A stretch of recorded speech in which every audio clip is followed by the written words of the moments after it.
Greetings and peace. I stated this in my past Christianity the Trap videos, and I wanted to reiterate it because Easter is about to be celebrated by the majority of Christian churches, the Catholic Church, and a lot of conscious Luciferians behind the scenes who understand its true origin. What is the true origin of Easter? It's the ancient celebration of the Mother Goddess or the Queen of Heaven. The Gentile nations exalted her in the springtime. It was their favorite deity. Now, Passover, according to the Bible, is also in the springtime, but these celebrations are two different holidays entirely. It's just that the Christian churches, which have been infiltrated with lies and error, have mixed the two. That word Easter was put over the word Passover in the New Testament, but they're two different holidays. Take into consideration that all holidays are exalted days to gods. We know that the God of the Bible told us not to deal with the worships or practices of the other nations. We cannot mix Christ with the things of this world. We want to be in a clear place to hear his voice, and his sheep don't listen to the strange voices of this world or flow with it.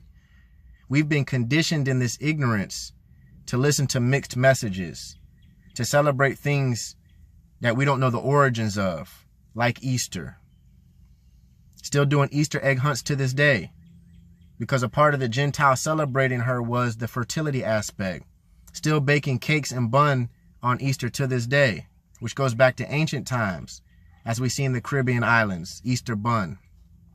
See, that bread is leavened. It's erroneous. Christ, the Passover, leads us into the unleavened bread, which is truth and sincerity before our Maker. That's what we deal with for salvation. I was born in the same ignorance. But once the understanding of these things came into my life, I had to make a decision if I want to keep dealing with those practices or traditions. We don't want to deal with those things because our God is the God over all, who sent the beloved Son, who sent Christ to show us the way, to give us the standard, right? To give us the life of faith, which leads to our salvation, so that we don't get trapped in this world. We don't get trapped into these erroneous spirits, and we're cut off from him. We have enough issues as it is, so we have to cut things out of our life. I'm not perfect, but the Son of the Most High is. We have to eliminate that leaven, because there are spirits behind those things that keep us drawn into delusion. We don't see it until that word is brought into our life with clarity.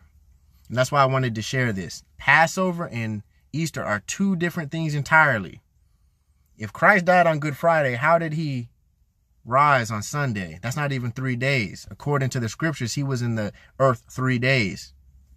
So that's a different celebration to different gods. And we know that we're not supposed to deal with any of those practices, because what the Gentiles sacrificed, they sacrificed to devils. The Christian churches, unfortunately, mixed these concepts and they gave it to the masses, which is leavened bread, which puts us in a wrong position before our Maker. Now, he forgives our ignorance. He winks at our ignorance, but he brings truth into our life so that we can correct ourselves.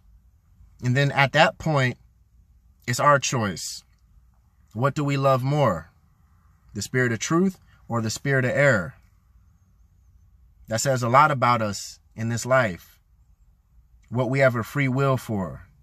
The love of the Most High, a jealous love of our Maker, meaning we don't want to deal with any other practices, even if we are not doing it like how the conscious Luciferians are doing it. Even if we're doing it in a watered down version, we still don't want to deal with it. It's just something to consider. The shepherd, Christ, his sheep hear his voice, and they don't listen or don't hear the strange voices of this world. Until next time, get wisdom over everything. Peace.